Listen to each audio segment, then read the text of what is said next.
Islamic ভিডিওতে view কম হয়, video করতে মন চায় না, তাও আলহামদুলিল্লাহ করব শুধু একটি নেকির আশায়। আপনি যখন ইসলামিক ভিডিও শেয়ার করবেন বা দেখবেন, এই নেকি আমার হবে, এই আশা করে ভিডিও করতে থাকবো ইনশাআল্লাহ। আলহামদুলিল্লাহি রব্বিল আলামিন। আসসালাতু আসসালামু আলাইকা আলা সাইয়্যিদিল মুরসালিন ওয়া আলিহি ওয়া সাহবিহি আজমাইন। সমস্ত প্রশংসা একমাত্র মহান আল্লাহ তাআলার জন্যে, এবং লাখো কোটি বরং তার চেয়ে বেশি দুরুদ ও সালাম শ্রেষ্ঠ নবী, প্রিয় নবী, নবীদের নবী, সরকারে দো আলম, নূরে মুজাসসাম রসুলে পাক সাল্লাল্লাহু আলাইহি ওয়াসাল্লামের উপর। সম্মানিত দিনী ভাই বোনেরা, সম্মানিত ভিউয়ার্স, সকলের প্রতি আমি গুনাহগারের আন্তরিক ইসলামিক সম্ভাষণ। আসসালামু আলাইকুম ওয়া রাহমাতুল্লাহি ওয়া বারাকাতুহু। আশা করি মহান আল্লাহ তাআলার অশেষ রহমতে ভালো আছেন। তাই আসুন শুকরিয়াতান বলি আলহামদুলিল্লাহ। আলহামদুলিল্লাহর কত যে বরকত রয়েছে, যে ব্যক্তি আমল করেছে সেই তা বুঝেছে। তাই আমরা সকল কাজের পর বলবো আলহামদুলিল্লাহ। হতে পারে আজকে আমার কাজটি খারাপ হয়েছে, হতে পারে আগামীকাল আরও ভালো হবে। কেননা মহান আল্লাহ তাআলা বলেন, যে ব্যক্তি আমার নেয়ামত পেয়ে শুকরিয়া করলো, আমি তাকে নেয়ামত বাড়িয়ে দেই, আর শুকরিয়া না করলে নেয়ামত কমিয়ে দেই। তাই আসুন আমরা সর্ব অবস্থায় আল্লাহ তাআলার শুকরিয়াতান আবার বলি আলহামদুলিল্লাহ। আপনারা দেখছেন রেহান টিভি 98 ইউটিউব চ্যানেল। এই চ্যানেলের মূল উদ্দেশ্য কোরআন এবং হাদিস থেকে ইসলামিক ভিডিও আপলোড করা। তাই যারা নতুন দেখছেন, অনুগ্রহ করে সাবস্ক্রাইব করে পাশে থাকা বেল আইকনটি ওপেন করে দিন, যেন উপকারী ভিডিও আপনার কাছে পৌঁছে যায়।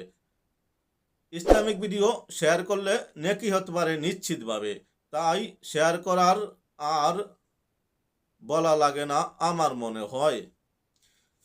আমরা ধারাবাহিকভাবে দেখতেছিলাম তালিমুস সালাত। ইসলামের দ্বিতীয় বেনা হচ্ছে নামাজ। সেই নামাজ থেকে আজ আমরা কেন উদাসীন? আমাদের জানার অভাব। আমরা কাজে ব্যস্ত, দুনিয়ায় ব্যস্ত, দুনিয়া নিয়ে পাগল হয়ে গিয়েছি। তাই তো আমাদের নামাজের এই অবস্থা। আসুন নিজে যা জানি অপর ভাইকে তা জানিয়ে দেই। হাদিসে পাকে রয়েছে, প্রচার করো একটি আয়াত হলেও। তাই আসুন আমরা নিজে যা জানি অপর ভাইকে তা জানিয়ে দেই। আমি যখন নামাজে যাব, ওই সময় সামনে যাকে পাবো তাকে নামাজের দাওয়াত দিলে আমার অতি নেকি হবে। আমার নামাজ কবুল নাও হতে পারে, যাকে দাওয়াত দিলাম সে যদি নাও যায়, তাও ইনশাল্লাহ আমার নেকি হবে।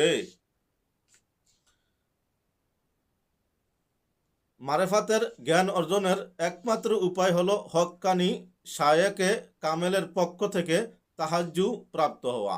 কেননা তাহাজ্জু প্রাপ্তি ছাড়া শুধুমাত্র মৌখিক জিকির দ্বারা কখনো কালব সংশোধন ও কালবে জিকির জারি হয় না। এমনকি শয়তানের ওয়াসওয়াসা থেকে মুক্তিও পাওয়া যায় না। তাই আমরা কামেল মুর্শিদের কাছে যাব, নিজের ভালো নিজে করব। সম্মানিত ভিউয়ার্স, শয়তানের ধোঁকা যখনই আসে তখনই আমরা নামাজে অলসতা করি। তাই আমরা সবসময় একটি আমল করতে পারি, লা হাওলা ওয়ালা কুওয়াতা ইল্লা বিল্লাহ। এটি একটি পরীক্ষিত আমল। বিভিন্ন ওলিমা শায়খগণ বলেছেন, 99টি রোগের ওষুধ লা হাওলা ওয়ালা কুওয়াতা ইল্লা বিল্লাহ। সবচেয়ে ছোট ওষুধ হচ্ছে দুশ্চিন্তা দূর হবে। এটি আমি পরীক্ষিত। তাই আপনি এই আমলটি করুন, ইনশাআল্লাহ আপনার নামাজে মন বসবে, কাজে মন বসবে। মারেফাতের জ্ঞান অর্জন না করার কারণে যুগে যুগে পৃথিবী বিখ্যাত হাদিস, তাফসির ও ফিকহ বিশারদগণ এবং মুসলিম দার্শনিক ও হক্কানি ওলামায়ে কেরাম সালাতে শয়তানি ওয়াসওয়াসার শিকার হয়েছেন, যার ফলে খুজু সাথে সালাত আদায়ে ব্যর্থ হয়ে কালবের জ্ঞান বা মারেফাত অর্জনের প্রয়োজনীয়তা অনুভব করেছেন। কেননা কালবে জিকির জারি ছাড়া, কালবে জিকির জারি করা ছাড়া শয়তান ও নফসকে দমন করা অসম্ভব। তাহাজ্জুদ গ্রহণ করে কালবে জিকির জারি বা কালবের জ্ঞান অর্জন করতে হলে ইলমে মারেফাতের অধিকারী কামেল মুকাম্মেল শায়েকের নিকট বাইয়াত গ্রহণ করা জরুরি। যে শায়েকে বিশিষ্ট জানার পর তার কাছে যাওয়া। 1. শরীয়ত এবং মারফাতের পরিপূর্ণ জ্ঞানে অধিকারী হওয়া। 2. পরিপূর্ণ সুন্নাতের অনুসারী হওয়া। 3. দুনিয়াবি মোহ থেকে মুক্ত হওয়া। এই 3টি বিষয় লক্ষ্য করে আপনি যেই শায়েকের কাছে যাবেন তাহলে আপনি সফলতার দ্বার পেতে পারেন। এছাড়া অন্যতম যোগ্যতা হলো মুরিদ বা সালেকদের তাহাজ্জুর মাধ্যমে ফায়েজ প্রদান করে কালব বা লতিফাসমূহ জিকির জারি করে দেয়া এবং মারেফাতের সকল স্তরে উন্নতি যথাযথ শিক্ষা প্রদান করা। শায়েকের নিকট বাইয়াত গ্রহণ এবং তার পক্ষ থেকে ফায়েজ প্রাপ্তি ছাড়া শয়তানের কুমন্ত্রণা থেকে মুক্তি এবং ইলমে মারেফাত অর্জন করা ও সালাতে সফলতা লাভ করা অসম্ভব। উক্ত বিষয়ে আমার লেখা শয়তানের মোকাবেলা এবং আল্লাহ প্রাপ্তির উপায় কিতাবখানা বিস্তারিত বিবরণ তুলে ধরা হয়েছে। কথাগুলো বলেছেন হযরত মোহাম্মদ হুমায়ুন কবির খান, পীর সাহেব, নূরপুর দরবার শরীফ, দনিয়া, ঢাকা, তরিকায় মাদিনার জামাত। সালাত আদায়ের পুরস্কার। আমরা যদি পুরস্কার জেনে কাজ করি, কাজে আমাদের সফলতা আসে।